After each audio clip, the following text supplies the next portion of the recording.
Good evening, viewers and listeners of Concerned Citizens Media. Thank you again for joining me. Today is January 6th, 2022. I just stopped by to share some news. I have nothing to report on the war front, except, the war is still going on. TDF is, engaging the Eritreans, the Fano, the Amara militia, and uh, the federal force from Ethiopia, and also the armed forces from Eritrea in western part of Tigray. So there is a report that Eritrea call upon their armed forces to get ready for more engagement. So a renewed call by Eritrean government to get ready for further confrontation with TDF. So uh, there is fighting going on. I am watching it, and if any breaks through, I will report to you. So for today, I have other news. The first one is Ethiopia. This is from Addis Standard. Ethiopia to mend its relationship with Sudan and other countries in 2022. After months of providing elusive answer for questions related to the Ethio-Sudan border clash, the spokesperson of the Ministry of Foreign Affairs, Dina Mufti, announced that Ethiopia planned to engage Sudan and other disgruntled countries in peace talks in the year 2022. At today's bi-weekly press briefing, the ambassador went on to criticize what he described as some forces and well as irresponsible Western media.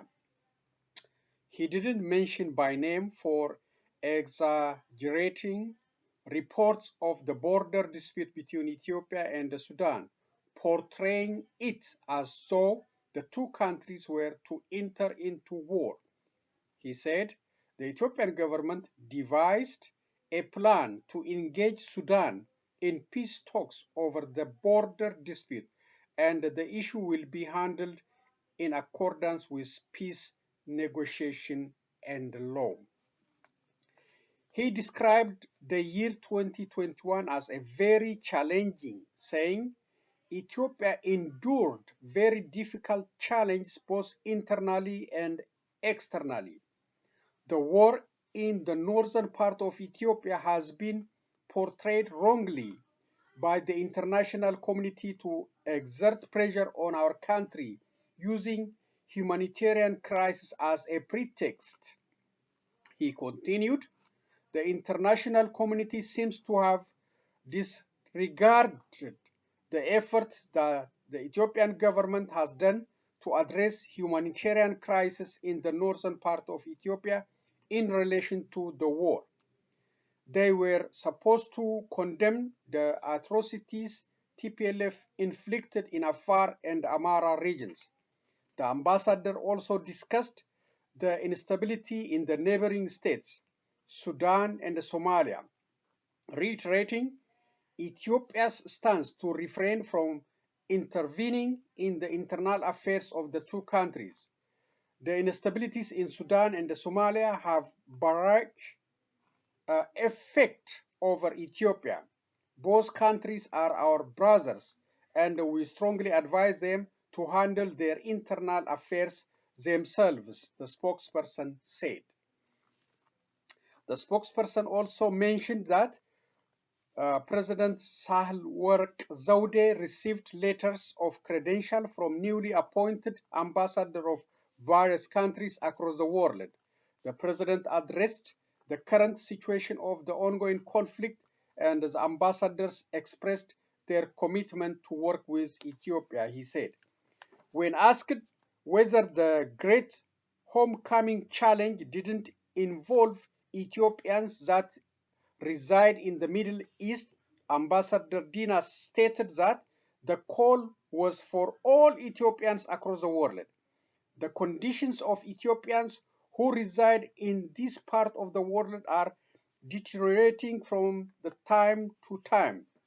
In fact, there have been relentless pressure on Ethiopia from these countries lately, and the situation should thoroughly be investigated, Dina stated, after admitting that the government, regardless of any circumstances, has a responsibility to protect its citizens.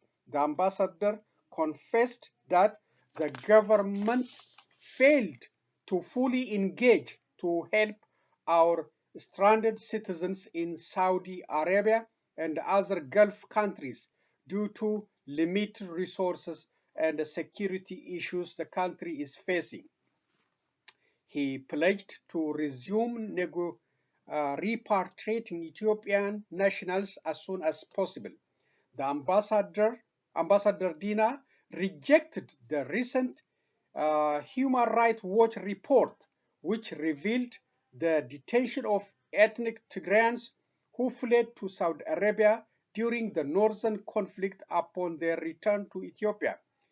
He argues that Ethiopia was receiving they said, returnees until the process was lately interrupted due to some security issues. The Ethiopian government has not detained nor targeted anyone based on ethnicity, the spokesperson insisted.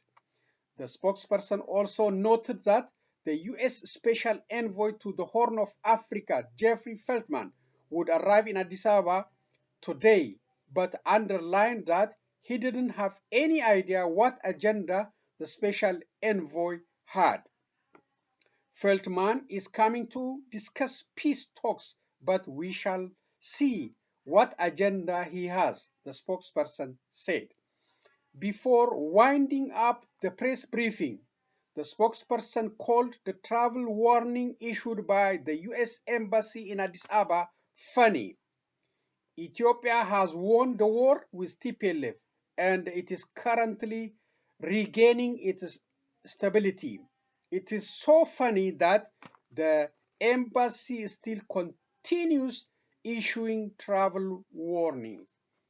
So that is a statement from US, no, not US, from Ethiopian Foreign Ministry Ambassador Dina Mufti on the situation in Ethiopia. He touched all the returning refugees, Ambassador Feldman, and the U.S. Embassy warning about the citizens to leave. So he's complaining about that. They are, Ethiopia called on diaspora community to show that the country is safe to play politics with this. So now they are blaming the United States for sending out the warning. Ethiopia lifted suspension for Norwegian humanitarian agency.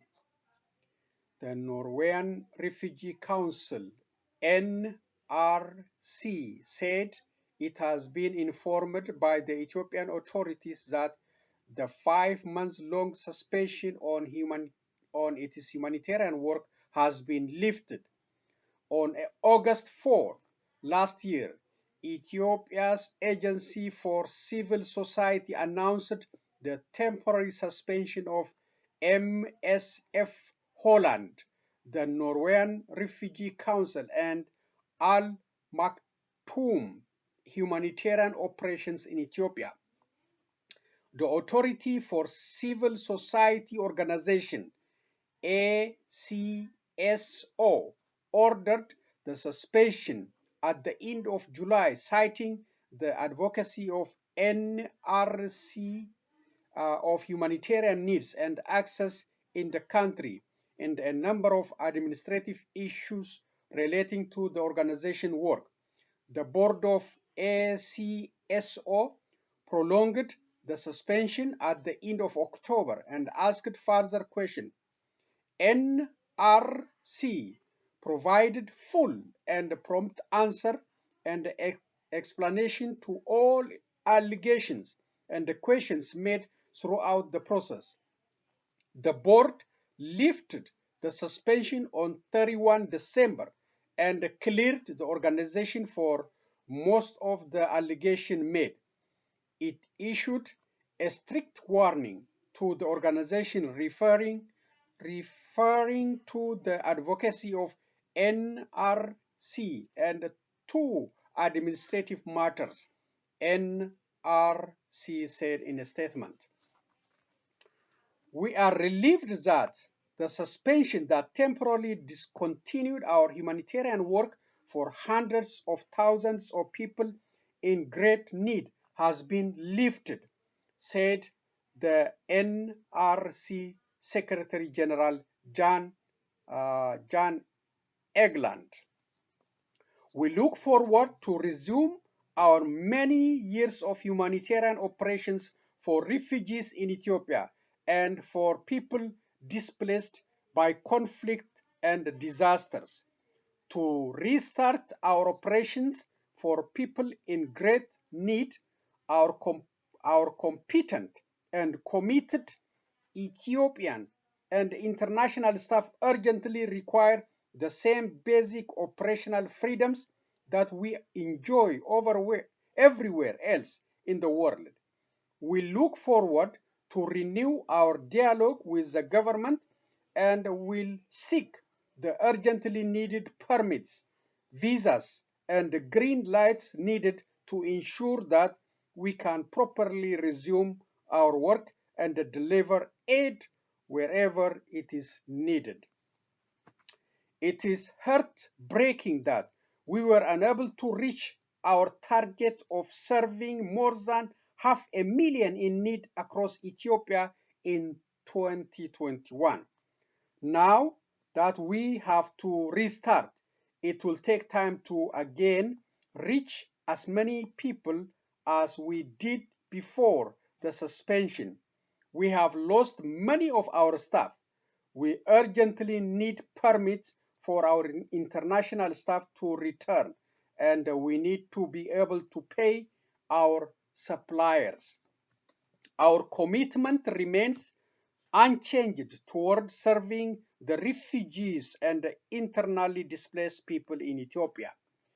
We will continue to work with local, national, and international partners to provide aid and protection according to international humanitarian law and the principles, Egeland said. So that's a good thing for lifting, Norwegian humanitarian agency. We need more in Ethiopia for the people suffering due to the conflict in northern part of Ethiopia and due to other conflict and Oromia due to the government operations and also the Fano and Amara militia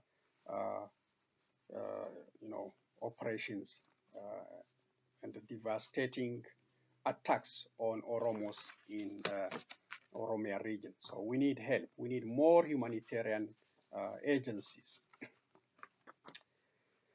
Okay, this is about U.S. Special Envoy for the Horn of Africa. Now it's official that Jeffrey Feltman is replaced by Mr. David. I look forward to welcoming Ambassador David Satterfield in the coming days as the U.S. Special Envoy for the Horn of Africa once Ambassador Jeffrey Feltman ends his appointment. When we asked Ambassador Feltman to take on this role in early 2021, we had intended his appointment to be for less than a year. However, the ongoing, excuse me,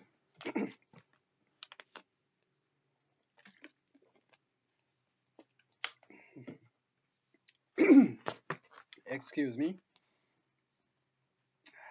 However, the ongoing instability in the Horn of Africa and the region, interlinked political, security, and humanitarian challenge demanded sustained focus by the United States. Ambassador Starfield, decades of diplomatic experience and work amidst some of the world's most challenging conflicts, will be instrumental in our continued effort to promote a peaceful and prosperous Horn of Africa and to advance U.S. interests in the strategic region. I deeply, I deeply appreciate Ambassador Starfield's willingness to take on this role and look forward to working with him closely in this new capacity. Ambassador Feldman will continue to serve the State Department in advisory capacity. Oh man, working closely with me and Assistant Secretary. Sorry.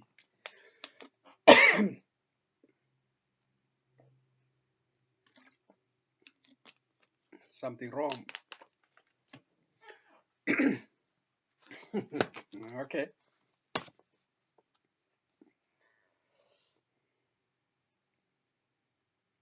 Ambassador Feldman will continue to serve the State Department in advisory capacity, working closely with me and Assistant Secretary of State for African Affairs, Mali Fee. We are fortunate to be able to rely on these two extraordinary diplomats in support of U.S. diplomacy amid the regional challenge and opportunities we face.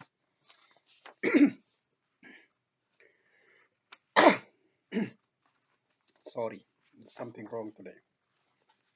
So that is Anthony J. Blinken, Secretary of State, and welcoming David Starfield as a replacement of Jeffrey Feltman.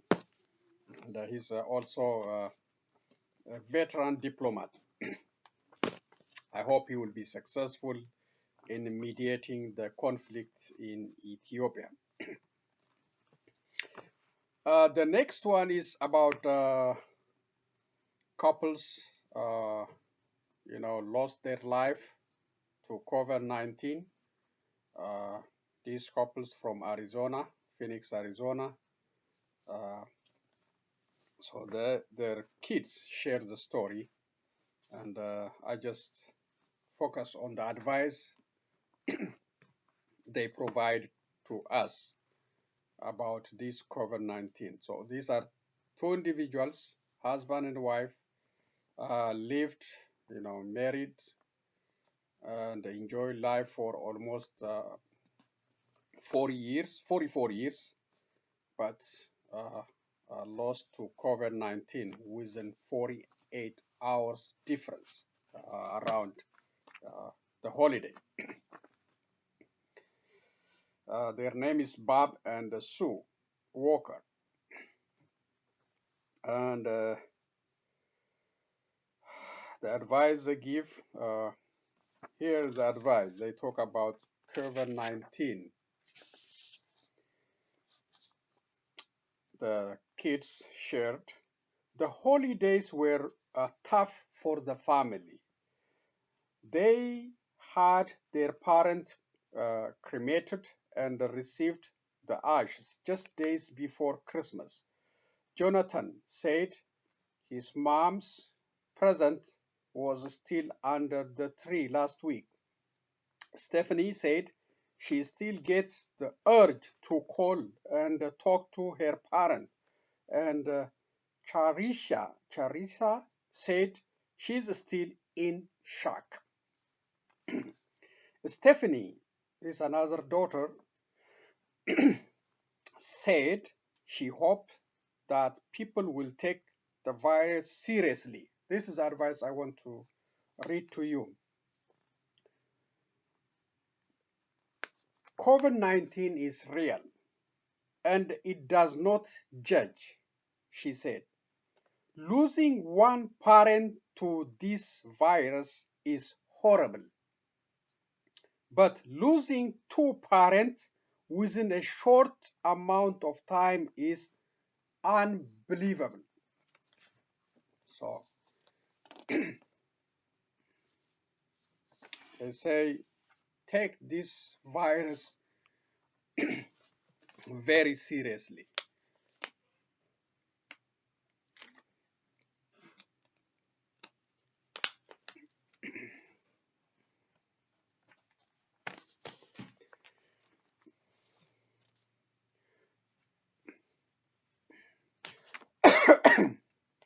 Okay, I don't know. This is the first time I face this challenge around here. Still apologize.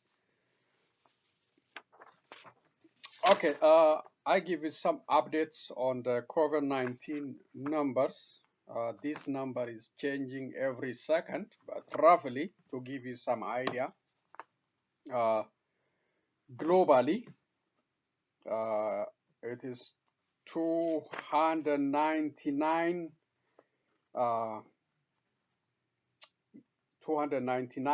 million 323,841 cases. 299,323,841 cases. This is around the globe, the whole globe. The death toll total in the world, 5,470,391. Almost close to 6 million. 5,470,391 deaths globally. In the United States, the total case, 58,129,154. The death toll total in the United States, 833,146. 833,146 deaths.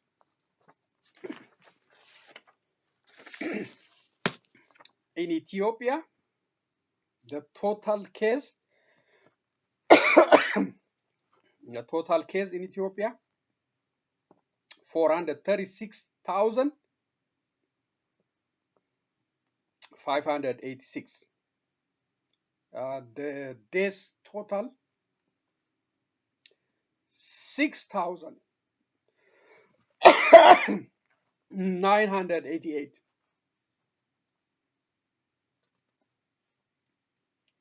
In the last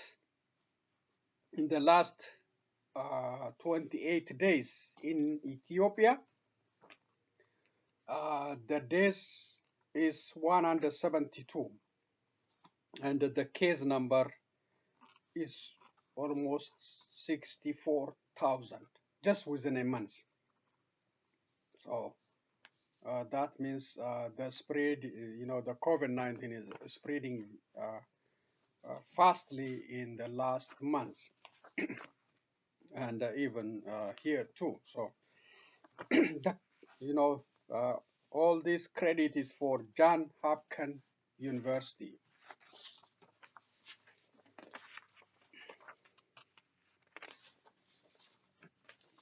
This is about January 6th, committee investigating, the incursion on the Capitol Hill. This is just 1 year today. So I'm gonna read a little bit about Liz Cheney, former Vice President daughter, Republican Dick Cheney. This is his daughter. Liz Cheney, the vice chairwoman of the House Select Committee investigating the January 6th insurrection, said Thursday she is looking forward to Vice President Mike Pence's cooperation and his team continuing their cooperation in the panel's investigation. The Wyoming Republican also called him a hero for his action that day. Former Vice President Pence was a hero on January 6th. He refused the pressure of the former president. He did his duty, and the nation should be very grateful for the action that he took that day, Cheney told NBC Savannah Guthrie on the Today's Show.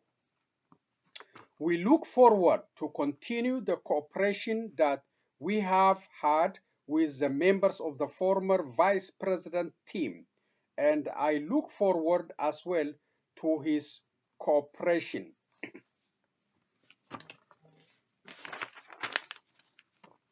She said she agreed with Chairman Thompson's statement that the United States came critically close to the end of democracy. The threat continues. Former President Trump continues to make the same claims that he knows caused violence on January 6th. And it is very important. If you look at what's happening today in my party, in the Republican Party, rather than reject what happened on January 6th, reject the lies about the election, and make clear that a president who engaged in those activities can never be president again.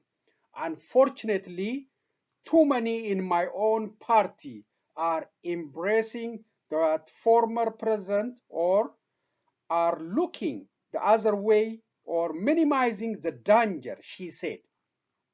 That is how democracies die. We simply cannot let that happen. So that's Liz Cheney criticizing her own Republicans who are, still acting strange, still didn't condemn the president action, the president lies, the president encouraging all these demonstrators, who went to the Capitol Hill and created chaos, terror, and caused the death and the destruction of properties, a year from today, January 6th. So that's a statement from Liz Cheney, and I have also a video on that 1-year anniversary. And thank you for listening to me, even though I have some issue today around here bothering me. So apologies for that. Let's listen to some videos and end today's presentation. There you go.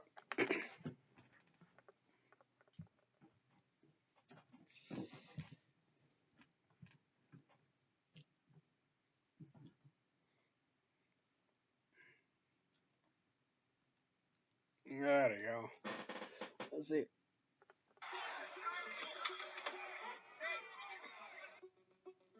January 6, 2021, and that attack on the U.S. Capitol is part of the greatest threat to American democracy since the U.S. Civil War.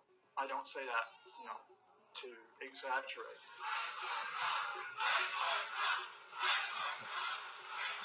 That attack has taken place in the context of a campaign for months to refuse to deny the election of Joe Biden as president, to keep Donald Trump in office even though he lost that election, and to push aside every element of the American system to do that. We will never give up. We will never concede. It doesn't happen. You don't concede when there's theft involved. That is the main reason for that day, but for some reason they didn't hold him accountable. I hope they will hold him accountable in the future. We're going to be guided solely by the facts of what happened on January 6th in the run up to that tragic day and what has taken place since. Now, the headline about what has happened in the hearings of the committee in recent months have been those who have refused to cooperate, refused to testify or provide documents. Some of them have been held in contempt of Congress and face criminal charges. The important fact is that many others have testified. There have been scores of people who had some connection with events on January 6th, whether it be Trump's maneuvers, whether it be the rallies, the Stop the Steal rallies, and those who were at the Capitol. And in addition to their testimony, the committee has tens of thousands, indeed hundreds of thousands of documents which it has been going through. It has reinforced that public body of knowledge with further documentary evidence, with emails as well as testimony to detail Cheney. that this Capitol attack on January the 6th was not just a singular event. It was part of a months-long campaign to overthrow the election. 6 current members of Congress were involved in the attempt to block Biden's certification. I just also want to remind my colleagues what one lawmaker texted to Mark Meadows after the January 6th attack, and let me quote, "Yesterday was a terrible day. We tried everything we could in our objection to the 6 states. I'm sorry that nothing worked," end quote. It's not only those congressmen who are working with the Trump team, but we have others like Trump's very good friend, the Fox TV host Sean Hannity, who is talking to them about the plans, is telling them, you're going too far now. And then on January the 6th, Sean Hannity says, Trump has got to stop this. Trump has got to stop it. But Trump didn't. A democracy has to be protected. It doesn't just stand for itself. It relies on its people. It relies on its institutions. And it relies on everyone respecting the rules of the game. If you allow anyone, This is the guy responsible for that day, chaos and death.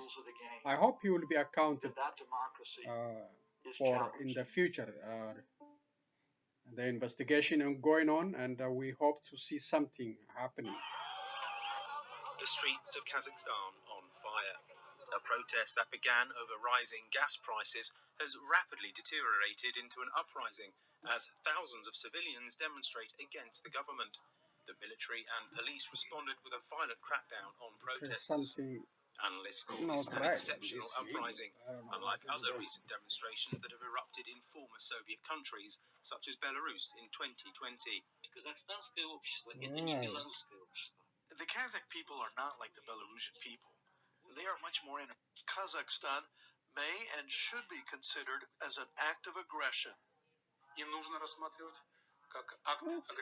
With the situation out of the Kazakh security forces' control, the president has requested Russian military intervention within the terms of the so-called collective security treaties that exist among several former Soviet countries.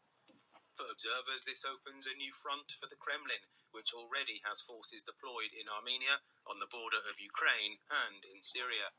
The crisis also raises new questions about Russia's future strategy in the region. Kazakhstan has always been a pillar in Russian cooperation in the region, and now it happens that anything is possible. It's a new scenario both for Kazakhstan and for Russia, one that analysts warn includes the danger of widening destabilization in the region. For the VOA Moscow Bureau, John Spear, VOA News. Okay, Kazakhstan is burning now. It's under emergency and protest after protest. See China before communism. You're not just watching a performance. You're witnessing a culture reborn. Rediscover hope with Shen Yun. I feel better about the world. I feel uplifted. Gave me hope that even in places and times of oppression and darkness, so much light can come out of that. And you go away feeling with a smile in your heart from it. It's bringing the heart of true China to the public. Kenya and China have pledged to further deepen bilateral relations and cooperation by signing several bilateral agreements led by Cabinet Secretary for Foreign Affairs, Ambassador Rachel Omamo.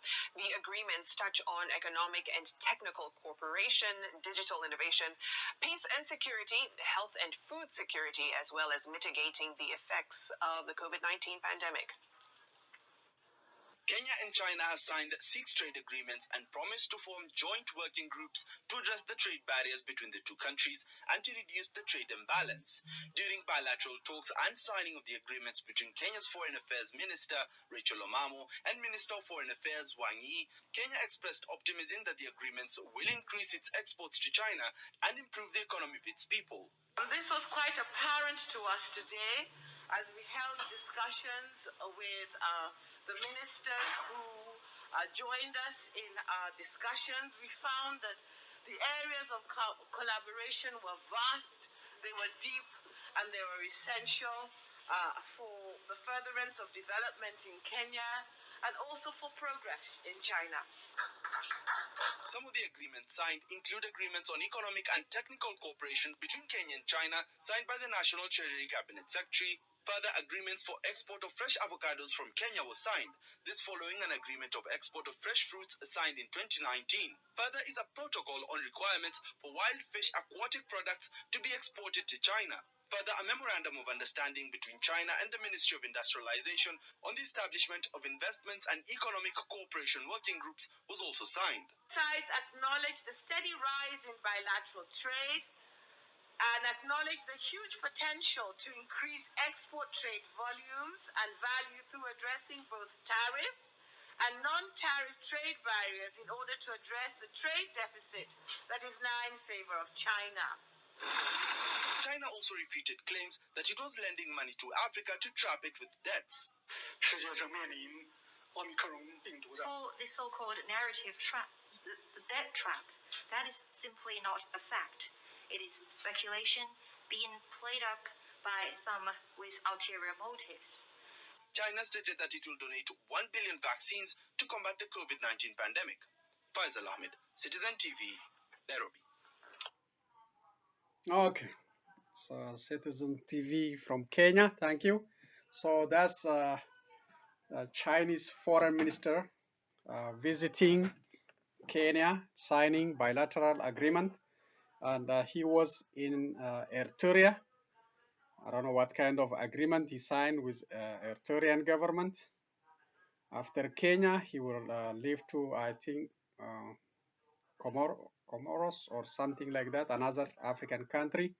So China is very active around East Africa this week, and actually with all Africa, try to engage with Africa and try to beat the United States and the Europeans and make a deal with Abiy Ahmed, Isaias Afwerki, Kenyatta, and other leaders, and Uganda. So they give you money, and they will control your resources too. Or your one time I heard China could take the Ugandan airport because Uganda couldn't pay the money back, the money they borrowed from China. So they are very active, and so that's why you see the challenge in a United Nations Security Council meeting when Ethiopia comes to the table. China and Russia oppose because of different, countries' interests. That's why we don't have any resolution on Ethiopia. Any. Now, in the future, we will not have, because they are very engaging with African countries, with Ethiopia, with Abiy Ahmed. They are supporting him with, drones and finance and with diplomatic support. So that's the challenge we have. We don't know if any resolution comes in the future. Any. So that's the situation. The United States also engaging very well. So they have to increase the funding and more diplomats to have, more engagement with African countries for democracy, freedom, justice, equality, and for bilateral relationship, and to teach those dictators about democracy, about freedom, about justice, equality, like Eritrean government, Eritrean president. He has been there for more than 30 years. He will be there until he is dead. No election, no constitution, no opposition party. And he tried to make Ethiopia in the same line. So that's why we, concerned citizens, media, and others, fight back against such kind of advice and guidance from Eritrea to Abiy Ahmed and Abiy Ahmed supporters. So thank you again for joining me.